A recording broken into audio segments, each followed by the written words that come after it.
പൊതു തിരഞ്ഞെടുപ്പ് അടുക്കുംതോറും കഴിഞ്ഞ തവണ വിജയിച്ച മണ്ഡലങ്ങളുടെ എണ്ണത്തേക്കാൾ 67 സീറ്റ് എന്ന ലക്ഷ്യമാണ് ഓരോ പൊതുസമ്മേളനങ്ങളിലും ലോക്സഭയിലുമടക്കം BJPയും നരേന്ദ്രമോദിയും ആവർത്തിച്ച് പ്രഖ്യാപിക്കുന്നത്. എന്നാൽ കേവലം സീറ്റുകളുടെ എണ്ണം മാത്രം വർദ്ധിപ്പിക്കുക എന്നതല്ല BJP ഇതിലൂടെ ലക്ഷ്യമിടുന്നതെന്നത് വ്യക്തമാണ്. കൂടുതൽ സീറ്റ് ലക്ഷ്യം പ്രഖ്യാപിക്കുകയും മൂന്നാം തവണ അധികാരത്തിലേറാനുള്ള പദ്ധതികളെക്കുറിച്ച് സംസാരിക്കുകയും ചെയ്തുകൊണ്ട് മോദി സർക്കാർ തങ്ങളുടെ ആത്മവിശ്വാസത്തിന് അടിവരയിട്ടുകൊണ്ട് രാജ്യത്താകമാനം വോട്ട് ശതമാനം വർദ്ധിപ്പിക്കാൻ കൂടിയാണ് ശ്രമിക്കുന്നത്. BJPക്ക് 370 സീറ്റും NDAക്ക് 400-ലധികം സീറ്റുമാണ് പ്രധാനമന്ത്രി നരേന്ദ്രമോദിയുടെ ലക്ഷ്യമെങ്കിൽ അടുത്ത സർക്കാരിൽ നിലവിലെ മന്ത്രിസ്ഥാനങ്ങൾക്കായി 100 ദിവസത്തെ പദ്ധതി തയ്യാറാക്കാൻ അദ്ദേഹം തന്റെ ക്യാബിനറ്റ് അംഗങ്ങളോട് ആവശ്യപ്പെട്ടിട്ടുണ്ട്.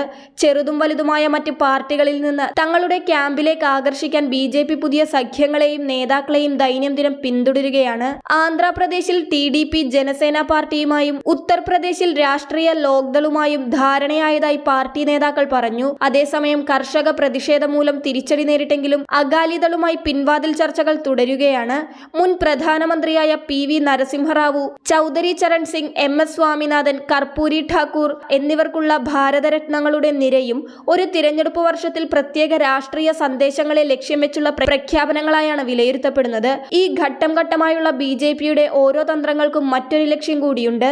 സമഗ്രമായ ഭൂരിപക്ഷം നേടുക മാത്രമല്ല, വോട്ട് വിഹിതത്തിന്റെ അടിസ്ഥാനത്തിൽ 50% വരെ എത്തുകയും ചെയ്യുക. ആകസ്മികമായി 2019-ൽ 64% വോട്ടർമാർ BJPക്ക് വോട്ട് ചെയ്തില്ല എന്ന വസ്തുതയിൽ പ്രതിപക്ഷത്തിന് ഇപ്പോഴും പ്രതീക്ഷയുണ്ട്.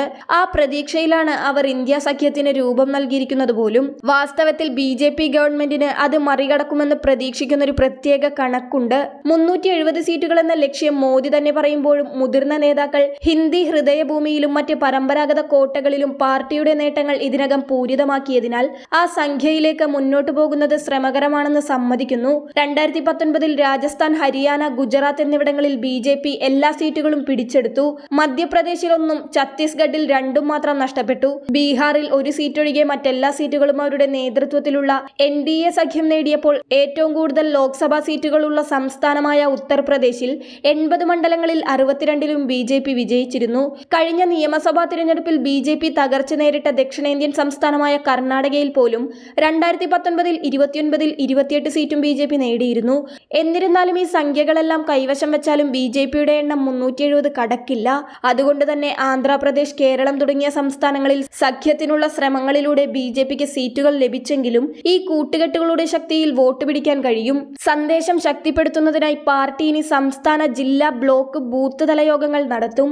രാമക്ഷേത്ര ഉദ്ഘാടനം ഇതിനകം പകുതി ജോലികൾ പൂർത്തിയാക്കിയതോടെ പ്രത്യേകിച്ച് ഹിന്ദുത്വത്തിൽ BJP അതിന്റെ സന്ദേശമയക്കൽ മോഡുലേറ്റ് ചെയ്യുമെന്ന് പാർട്ടി വൃത്തങ്ങൾ പറഞ്ഞു. ഉത്തരേന്ത്യൻ സംസ്ഥാനങ്ങളിൽ ആക്രമണോത്സുകമായ ഹിന്ദുത്വതയ്ക്ക് പിന്നിൽ വോട്ടുകൾ ഏകീകരിക്കാൻ കഴിയുമെങ്കിലും ദക്ഷിണേന്ത്യയിലെ വോട്ടർമാരെ അത് സ്വാധീനിക്കാനിടയില്ല. അതിനാൽ അവിടങ്ങളിൽ മോദിയുടെ ജനപ്രീതിയാകും പ്രധാന ആയുധം. ഭൂരിപക്ഷം വോട്ടുകളുടെ വിജയത്തിലൂടെ പ്രതിപക്ഷത്തിന് നിർണായക സന്ദേശം നൽകുന്നതിനു പുറമെ തന്റെ അടുത്ത സർക്കാർ സ്വീകരിക്കാൻ ആഗ്രഹിക്കുന്ന നടപടികളിലെ അവശേഷിക്കുന്ന തടസ്സങ്ങൾ ഇത്തരം സഖ്യങ്ങളിലൂടെ നീക്കുമെന്ന് മോദി വിശ്വസിക്കുന്നതായി നേതാക്കൾ വ്യക്തമാക്കുന്നു.